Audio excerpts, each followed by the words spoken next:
প্রথম আয়াতে আল্লাহ বললেন আর রহমান, দয়াময় আল্লাহ। এখন আল্লাহ যে অত্যন্ত দয়ালু, সবচেয়ে চির দয়াময়, এই কথাটা আপনার কলিজা দিয়ে উপলব্ধি করতে হবে। যার কলিজা দিয়ে যে উপলব্ধি করবে যে আল্লাহর চেয়ে দয়ালু কেউ হতে পারে না, আল্লাহই বলছি, সেই ব্যক্তি কখনো আল্লাহর নাফরমানির পথে পা বাড়াতে পারে না। আমাদের গুনাহের পথে পা বাড়ানোর সবচেয়ে বড় দুটি কারণ। এক নাম্বার কারণ হলো আপনার কলিজায় আল্লাহর প্রতি যেই পরিমাণ ভালোবাসা থাকা দরকার সেই পরিমাণ ভালোবাসা নাই। দুই নাম্বার কারণ হচ্ছে আল্লাহর প্রতি যেই পরিমাণ ভয় আর তাকওয়া থাকা দরকার সেই তাকওয়া আর ভয়ের অভাব থাকলেই মানুষ পাপের পথে পা বাড়াতে পারে। এজন্য জানার চেষ্টা করতে হবে যে আপনার দয়ালু রব কি পরিমাণ তিনি দয়ালু। প্রতিদিন প্রত্যেক ওয়াক্তের প্রত্যেক নামাজে আমরা পড়ি আলহামদুলিল্লাহি রাব্বিল আলামিন, তারপর আর রহমান আর রহিম। জীবনে হয়তো কোনো দিন আপনি বুঝে এই আয়াতগুলো পড়েন নাই। সৌদি আরবে হজ ওমরা করতে গেলে দেখবেন যে পৃথিবীর বহু মানুষ সেখানে নামাজ পড়তে গিয়ে বুঝে না বুঝেও নামাজের মধ্যে কাঁদে। কারণ সেখানে দেখে ইমাম কাঁদে, মুসল্লি কাঁদে, মুয়াজ্জিন কাঁদে, নামাজের মধ্যে সালাতের মধ্যে কান্নার রোল পড়ে যায়। কারণ তারা যে নামাজ পড়ে বুঝে নামাজ আদায় করে 20, 30, 40 বছর পার হয়ে গেল, এখন পর্যন্ত এক রাকাত নামাজ বুঝে পড়তে পারলাম না। বলেন আপনি আপনার জীবনে কোনো দিন আপনি চিন্তা করেন নাই যে আমি যে নামাজ পড়ছি অন্তত এই নামাজটা একটু বুঝে পড়ার চেষ্টা করি? ওয়াল্লাহি বলছি বেশি কিছু লাগবে না। একজন মানুষ যদি তার জীবনে ওয়াল্লাহি বলছি শুধুমাত্র যদি সূরা ফাতিহা বুঝে তেলাওয়াত করে, ওয়াল্লাহি তার জীবন পরিবর্তনের জন্য এক সূরা ফাতিহাই যথেষ্ট হয়ে যাবে। এক সূরা ফাতিহা একটু জানার চেষ্টা করেন। আর রহমান আর রহিম মানে আর রহমান ওয়ার রহিম মুশতাক্কু মিনার রহমা। আর রহমান আলা ওয়াজনি ফাআলান ইয়াদুল্লু আলা কাসরাতি রহমা, ওয়া রহিম আলা ওয়াজনি ফাইলিন ইয়াদুল্লু আলা দাওয়াম। রহমান মানিও দয়ালু, রহিম মানিও দয়ালু, কিন্তু এই দুই দয়ালুর মাঝে বিশাল একটা পার্থক্য আছে। রহিম মানি চির দয়াময়, যিনি দয়া করেছেন, করছেন, করতেই থাকবেন। আর রহমান মানি যার চেয়ে দয়ালু কেউ হতে পারে না। ওয়াল্লাহি এই পৃথিবীতে একজন বান্দার জন্য আল্লাহর চেয়ে আপন, আল্লাহর চেয়ে দয়ালু পৃথিবীর মানুষের জন্য কেউ হতে পারে না। মানুষের জন্য আল্লাহর চেয়ে যে দয়ালু নাই আপনি বুঝবেন কি করে? আল্লাহ বিভিন্ন আয়াতে বিভিন্ন ভাবে আপনাকে আমাকে বোঝানোর চেষ্টা করেছেন। আল্লাহ বলেন ইয়া আইয়ুহাল ইনসান মা গাররাকা বিরাব্বিকাল কারীম, ও বান্দা আমি দয়াময় আল্লাহর ব্যাপারে কোন জিনিস তোমাকে ধোঁকায় ফেলে দিয়েছি? কিসের ধোঁকায়? কার মায়ায়, কার ভালোবাসায়, কিসের নেশায় আল্লাহকে ভুলে গিয়েছো? আল্লাহ বলেন আমার চেয়ে আপন কেউ নাই। আপনি রাতে যখন ঘুমাতে যান,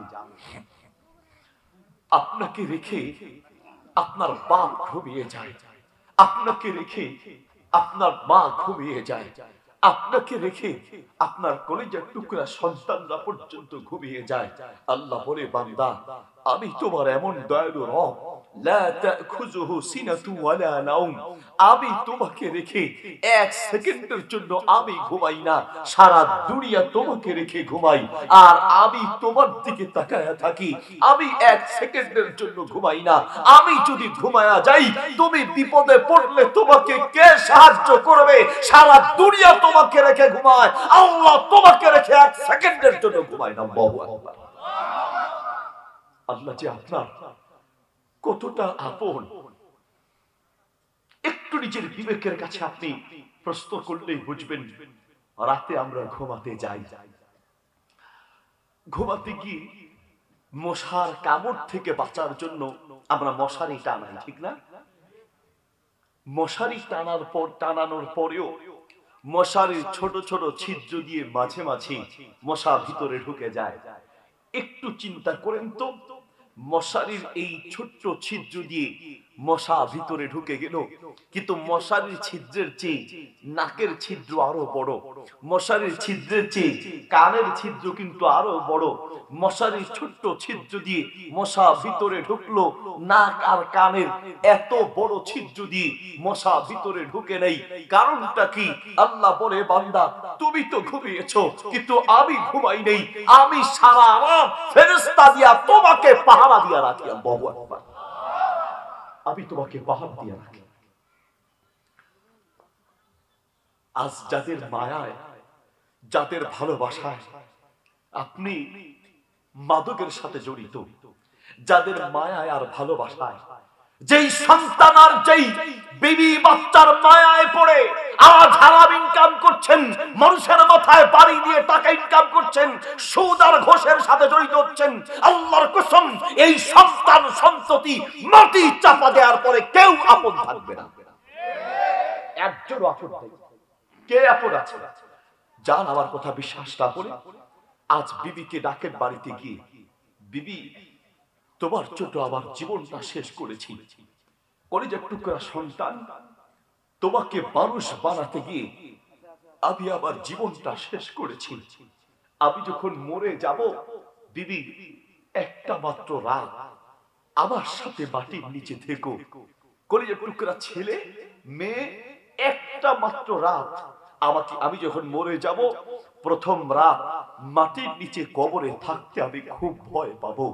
একটা মাত্র রাত আমার সাথে মাটির নিচে থেকো। আপনার ছেলে, আপনার মেয়ে, আপনার বিবি আপনার সাথে মাটির নিচে কবরে থাকবে, দূরে থাক। আপনি মারা গেলে যেই রুমে মারা যাবেন সেই রুমে একা থাকতে ভয় পাবে, আপনার লাশের কাছে একা থাকতে ভয় পাবে। আপনি যেই খাটে মারা যাবেন সেই খাটে একা ঘুমাতে ভয় পাবে। আপনার সাথে মাটির নিচে কবরে থাকবে, দূরে থাক, আপনার লাশের কাছে একা থাকতে ভয় পাবে। আল্লাহ বলেন, বান্দা সারা দুনিয়া মাটি চাপা দিয়ে চলে আসবে, কেউ তোমার সাথে মাটির নিচে থাকবে না, সারা দুনিয়া আলাদা হয়ে যাবে। আল্লাহ ছাড়া বান্দার আপন বলতে কেউ থাকবে না, ঠিক কি না? কেউ থাকবে না। আমি একজন বাপ, আমি তো বুঝি এই পৃথিবীর প্রত্যেকটা বাপ নিজের জীবনের চেয়ে নিজের সন্তানটাকে বেশি ভালোবাসে, ঠিক না? আমি কখনো এই ছেলেরাই কই যাও, এই ছেলে কই যাও, বসো, এখানে ঢুকা যাবে, বের হওয়া যাবে না, কথা বলেন ঠিক কিনা? আমি এত দূর থেকে কষ্ট করে আপনাদের মাহফিলে ওয়াজ শুনতে আসছি, আর আপনি উঠবেন, বসবেন, হাঁটবেন, চলবেন, এইসব তামাশা মাহফিলে চলবে না, ঠিক আছে ভাই? আপনি চাইলেও আমাকে আগামীকাল রাখতে পারবেন, কাল আরেক মাহফিলে যাবেন, তার কোনো গ্যারান্টি নেই। মাহফিল মানি কানের মজা নেওয়া নয়, এটার নাম মাহফিল নয়। মাহফিল মানি নিজেকে পরিবর্তন করার নাম, ঠিক কিনা? আমাদের দেশে হাজার হাজার মাহফিল হয়, দুঃখের সাথে বলতে হয় মাহফিলে যে পরিবর্তন দরকার সেই পরিবর্তন মাহফিলে নাই। কারণ মাহফিলে আমরা আসি কানের মজা নেওয়ার জন্য। ওয়াজ কেমন হয়েছে? মাশাআল্লাহ সেই রকম। চট্টগ্রাম মাহফিল শেষ করলো, মাহফিল শেষ করে যাচ্ছে, যাওয়ার সময় বাজারে একজনের সাথে দেখা, জিজ্ঞেস করছে বাজি গেইও দে হরে, ও বাজি ওয়াজ হুনি বেল্লাই গিলাম দে, ওয়াজ কেন ইয়ে বোধ গমই এন ওয়াজ গরিগে, বক্তার সুর বোধ গম আসিল, বক্তা বোধ গরম আসিল, ওয়াজ গরিকে দে পরে ফাড়াই দিয়ে ফোন লাল, ওয়াজ গমইয়ে না বোধ গমইয়ে ওয়াজ, তো কি ওয়াজ গরিকে দুনিয়া মিট হন আসাই, ও বাজি ওয়াজ হুনি বোধ গম লাগে, মাগার কি ওয়াজ গরিকে হইল পাইতো। ওয়াজ কেমন হয়েছে? সেই রকম, খুব ভালো লেগেছে। তো 2 মিনিট বলো তো কি ওয়াজ শুনেছে, কি ওয়াজ করেছে? ভাই ওয়াজ ভালো লেগেছে, কিন্তু কি ওয়াজ করছে সেটা বলতে পারবো না। এই তো হলো আমাদের মাহফিলের অবস্থা। মাহফিলের আগেও সুদ খেত, মাহফিলের পরেও সুদ খায়, মাহফিলের আগেও ঘুষ খেত, মাহফিলের পরেও ঘুষ খায়, মাহফিলের আগেও বেনামাজি, মাহফিলের পরেও বেনামাজি, মাহফিলের আগেও মসজিদ খালি, মাহফিলের পরেও মসজিদ খালি। মাহফিলের পরে যদি এলাকায় পরিবর্তন না আসে ওই মাহফিল ব্যর্থ মাহফিল, ঠিক কি না? একটা পরিবর্তন আসতে হবে, আর সেই পরিবর্তনের জন্য দিল দিয়ে কথাগুলো শুনতে হবে, শুধু কানের মজা দেওয়ার জন্য নয়। ভাই আবার আমি আপনার ভাই হিসেবে বলছি, বাপ আপনি মনে করবেন আমি আপনার ছেলে হিসেবে বলছি, একদম হৃদয় দিয়ে কথা বলবো। খৈরুল খেলাবি কল্লা বাবা দাল্লা, খুব লম্বা কথা বলবো না, লম্বা সময় নিব না, অল্প সময় কথা বলবো, কিন্তু কথাগুলো যেন আপনার দিল পর্যন্ত পৌঁছায়। দুনিয়ার সব টেনশন বাদ দিয়ে বসবেন এই নিয়োগ করে, আজকের এই মাহফিল হতে পারে আপনার আমার জীবনের শেষ মাহফিল হতে পারে, ঠিক কিনা? এরপরে আর কোনো মাহফিল আপনি পাবেন, আর কোন মাহফিল এইরকম এলাকায় হবে তার কোনো গ্যারান্টি নাই। প্রিয় ভাইয়ের, আবার বলতে চাচ্ছিলাম, আজ যাদের জন্য আপনি হারাম ইনকাম করছেন, আজ যাদের জন্য আপনি চুরি ডাকাতি সন্ত্রাসী মাদক জুয়া ইত্যাদির সাথে আপনি জড়িত, সুদ আর ঘুষের সাথে জড়িত, যাদের জন্য আপনি একটু নিজেকে ভাবেন তো দেখি, সেই সন্তানগুলো আজ আপনি মাটির তলে চলে গেলে 2-4 দিন মনে রাখবে, এরপরে আপনার খবর পর্যন্ত নিবে না। যত দিন যাচ্ছে তত নিমক হারামের সংখ্যা বাড়ছে, সন্তান নামের বহু নিমক হারামে দেশটা পরিপূর্ণ হয়ে আছে। বিশ্বাস যদি না হয়, আমি এখানে এত শত শত মানুষের মাঝে, হাজার মানুষের মাঝে আমি একটা প্রশ্ন করি, এই ছেলেরা বলো তো দেখি, আজ ফজরের নামাজ গিয়েছে, যোহর আসর মাগরিব এশা, এই 5 ওয়াক্ত নামাজের পরে এই 5 ওয়াক্ত নামাজের পরে কলিজা দিয়ে চোখের পানি ফেলে মা বাবার জন্য দোয়া করেছো, এমন একজন ছেলে যদি বাপের বেটা থাকো, হাত উঠায় বলো, হুজুর আমি 5 ওয়াক্ত নামাজের পরে 5 বার আমার কলিজা দিয়ে আমি মা বাবার জন্য দোয়া করেছি। একজন ছেলে হয়তো খুঁজে পাওয়া যাবে না। আজকে বলবা, হুজুর আমি ভুলে গেছি, সময় ছিল না। গতকাল এমন বহু সন্তান আছে সপ্তাহে একদিনও মা বাবার জন্য দোয়া করে না। এমন বহু ছেলে আছে মাসে একদিন দোয়া করে না, বছরে একদিনও করে না। এমন বহু অযোগ্য নিমক হারাম সন্তান আছে, বছরের পর বছর চলে যায়, চোখের পানি ফেলে মা বাবার জন্য কলিজা থেকে দোয়া বের হয় না, ঠিক কি না? যেই সন্তান আপনার জীবিত থাকতে আপনার জন্য দোয়া করে না, ওই সন্তান আপনার মৃত্যুর পরে দোয়া করবে, আপনি আশা করেন কি করে? কিভাবে আশা করেন?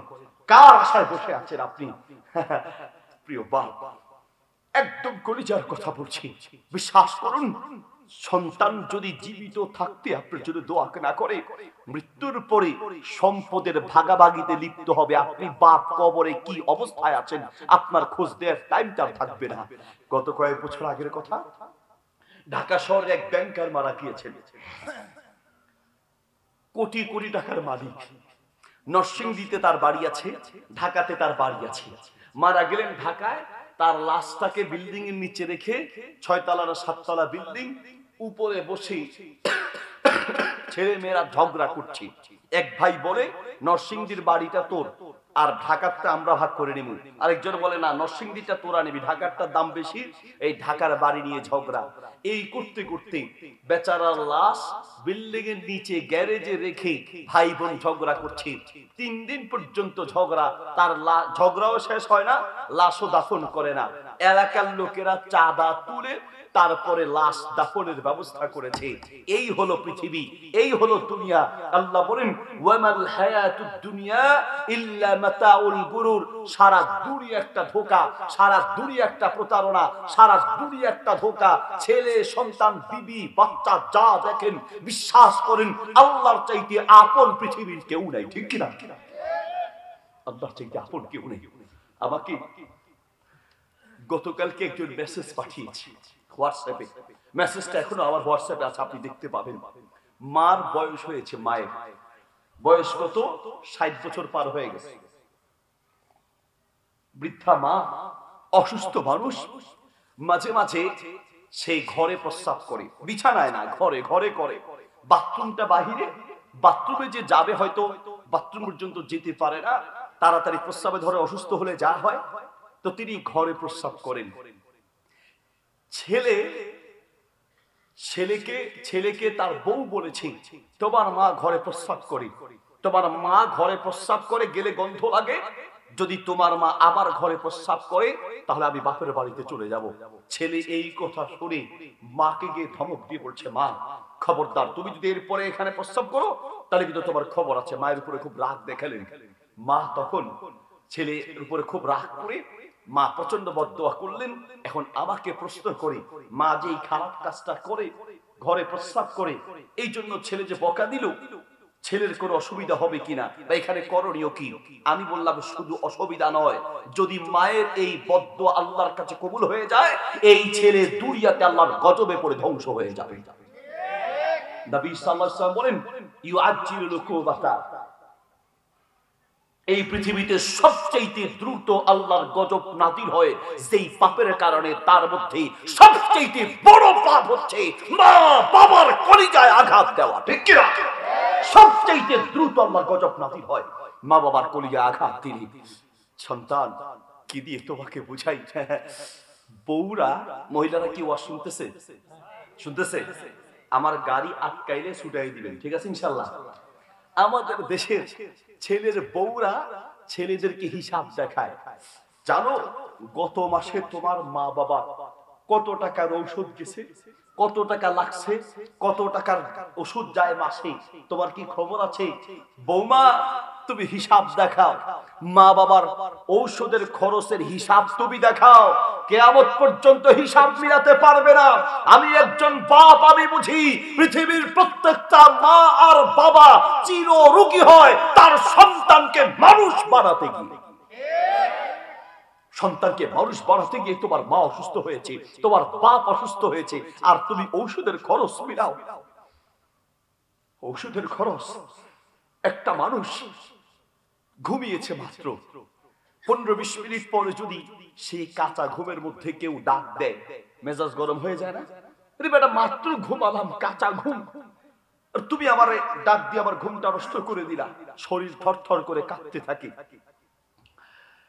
একটা ঘুমন্ত মানুষকে যদি একবার কাঁচা ঘুমে ডেকে দেওয়া হয়, তো সেই মানুষটা থরথর করে কাঁপতে থাকে, শরীর অসুস্থ হয়ে যায়। যেই ঘরে, যেই মায়ের কোলে দুধের বাচ্চা থাকে, এই মা এবং পেটে থাকতে এক সন্তান একজন মাকে রাতের বেলা যে কতবার ঘুম থেকে জাগিয়ে দেয় তার কোনো হিসাব নাই। ঠিক কি না? তবে হিসাব দিলাও। আব্দুল্লাহ ইবনে ওমর রাদিয়াল্লাহু আনহু কাবার এক পাশে দাঁড়িয়ে আছেন। 30-40 বছরের এক যুবক তার মাকে কাঁধে করে করে তাওয়াফ করাচ্ছে। আব্দুল্লাহ ইবনে ওমর রাদিয়াল্লাহু আনহু একদম তাকিয়ে আছেন, খুব আনন্দ পাচ্ছেন। কিছুক্ষণ পরে ছেলেটার তাওয়াফ শেষ হলো। আব্দুল্লাহ ইবনে ওমর এসে বলছে, আমিরুল মুমিনিন, 20টা বছর ধরে আমি আমার মাকে এইভাবে আমার কাঁধে করে তাওয়াফ করাচ্ছি। আমি যে 20 বছর কাঁধে করে করে আমার মাকে বাথরুমে নিয়ে যাই, কাজে নিয়ে যাই, যেখানে যেতে চাই, আমার এই কাঁধ আমার মায়ের গাড়ি বাড়িয়েছি। আমি যে 20টা বছর আমার মায়ের এইভাবে খেদমত করছি, আমি কি আমার মায়ের হক আদায় করতে পেরেছি কিনা? আব্দুল্লাহ ইবনে ওমর রাদিয়াল্লাহু আনহু মুস্কি হেসে দিয়ে বললেন, শোনো, তোমার মা তোমাকে জন্ম দেওয়ার সময় কয়েক হাজার কষ্টের নিঃশ্বাস ছেড়েছে।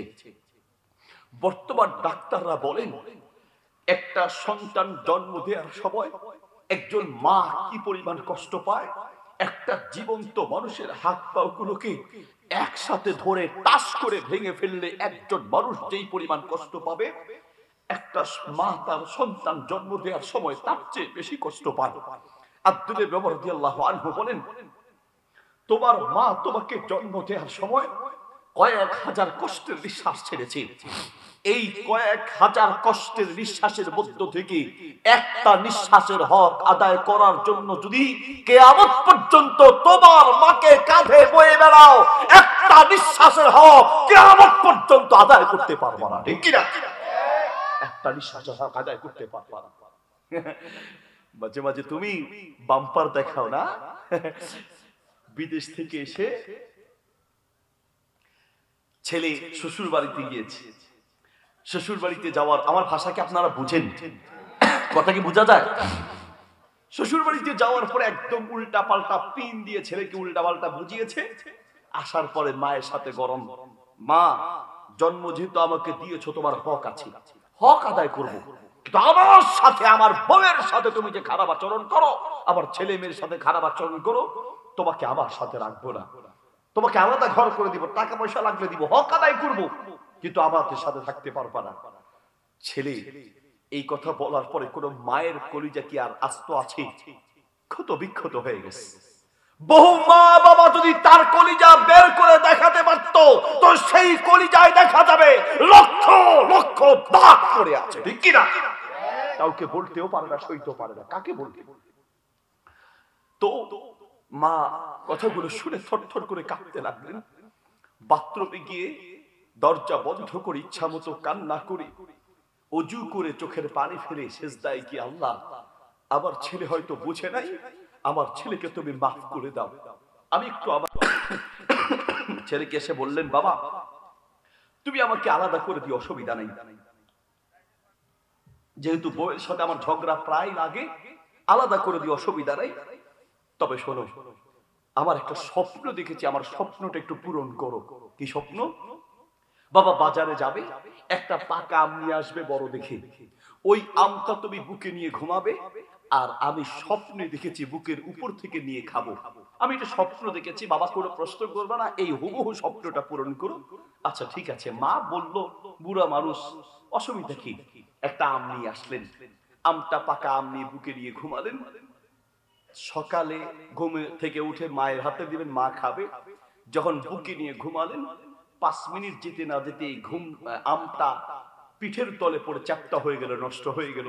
ছেলে এবার ঘুম থেকে উঠে মায়ের রুমে গিয়ে, মা তাড়াতাড়ি উঠো, কি হয়েছে? মা, তুমি আম সকালে আমার বুকের উপর থেকে নিয়ে খাইতে চাইছো, তা আমি তো 5 মিনিট ঘুমাতে না ঘুমাতে আম তো পিঠের তলে পড়ে নষ্ট হয়ে গেল। এই কি ধরনের শব্দ, এগুলো কি ধরনের কথা মা? কেন আম বুকের উপর থেকে নিয়ে খেতে হবে? মা চোখের পানি ছেড়ে দিয়ে বললেন, বাপ, আমি আম খাওয়ার জন্য বলি নেই, আমি তোমাকে বোঝানোর জন্য বলেছি। আজ একটা মাত্র রাত আমটা বুকে নিয়ে ঘুমাতে পারো নাই, 5 মিনিট যেতে না যেতেই আম পিঠের তলে পড়ে চ্যাপ্টা হয়ে গেল। একটা মাত্র রাত আমটা বুকে নিয়ে ঘুমাতে পারো নাই, আমি তোমার জনম দুঃখিনী মা।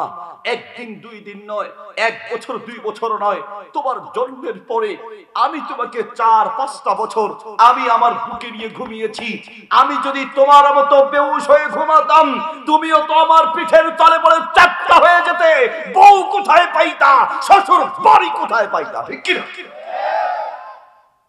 তুমি দোয়া করতে গিয়ে তোমার মায়ের কথা তুমি ভুলে যাও, তোমার বাবার কথা তুমি ভুলে যাও। তোমার মতো নিমক হারাম কে হতে পারে? আমি আমার মাকে প্রশ্ন করেছি, আবার মা যে জবাব দিয়েছেন, পৃথিবীর প্রত্যেকটা মা একই জবাব দিবে। আমার মা যা বলেছেন, পৃথিবীর প্রত্যেকটা মা একই কথা বলবে। আবার মাকে আমি জিজ্ঞেস করেছি, মা তুমি যখন 2 হাত তুলে লম্বা সময় ধরে দোয়া করো, মা বলো তো সর্বপ্রথম তুমি কার জন্য দোয়া করো? আমার মা বললেন, আমি দোয়া করার সময় আমি আমার ভাই বোনের কথা ভুলে যাই। আমার যে এতগুলো রোগ, আমি দোয়া করার সময় আমার রোগের কথাগুলো ভুলে যাই। আমি দোয়া করার সময় আমার জন্য দোয়া করার কথা ভুলে যাই। কিন্তু প্রত্যেকটা মা একই কথা বলবে, আমি যখন দোয়া করার জন্য 2 হাত তুলি, আমি আমার কথা ভুলে যাই। আমি কলিজার টুকরা সন্তান, তোদের কথা একবারও ভুলি না, ঠিক কি না? প্রত্যেকটা মা একই কথা বলবে। আর তুমি মাসের পরে মাস চলে যায়, বছরের পর বছর চলে যায়, তুমি মায়ের জন্য বাবার জন্য দোয়া করার কথা ভুলে যাও। অনেকে আবার আছে মায়ের পাগল, মায়ের জন্য জান প্রাণ, আর বাবাকে 2 চোখের কোণায় দেখতে পারে না। কারণ মায়ের এত কিছু হলেই হাউমাউ করে চিৎকার করে মাটিতে গড়াগড়ি দিয়ে কাঁদে।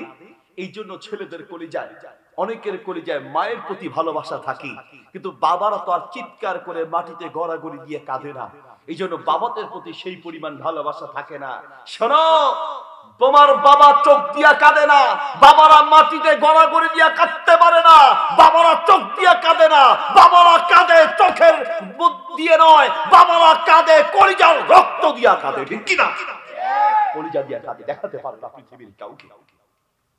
আমার পরিচিত এক বন্ধু, তার একটা মেয়ে আছে, এক লোক পরিচিত, শুনলাম তার একটা মেয়ে আছে, ক্যান্সার হলো। ক্যান্সার হওয়ার পরে তার এক বন্ধুকে ডাক দিয়ে হসপিটালে আসতে বলেছে। হসপিটালে আসার পরে সে তার বন্ধুকে 5 লক্ষ টাকার একটা চেক হাতে দিয়ে বলছে, দোস্ত তুমি তো জানো আমার একটা আদরের কলিজার টুকরা মেয়ে আছে। বাপ কি জিনিস আপনাকে বোঝাচ্ছি, বাপ কাকে বলে। বলছে দোস্ত আমার তো ক্যান্সার হলো, আমার সব বিক্রি করা শেষ, বাড়ি যেটা আছে এটা হয়তো বিক্রি করে ফেলবে আমার চিকিৎসার পিছনে, কিন্তু তুমি তো জানো আমার একটা কলিজার টুকরা মেয়ে আছে, আমার সব বিক্রি করলে আমার মেয়েটার কি হবে?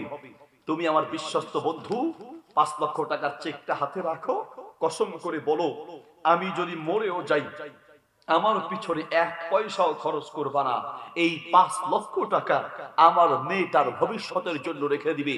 প্রত্যেকটা বাপ নিজের জীবনের চেয়ে নিজের সন্তানকে বেশি ভালোবাসে, ঠিক কিনা? আমি আমার বাবাকে কখনো দেখি নাই। এখানে যত মুরব্বী বাপ আছে খোঁজ নিয়ে দেখেন, আমার বাবাকে আমি জীবনেও দেখিনি। এই বাবাদের একই অবস্থা। আমার বাবার সাথে আমি প্রায় হোটেলে নাস্তা করতে যেতাম, আমি কখনো আমার বাপকে দেখি নেই।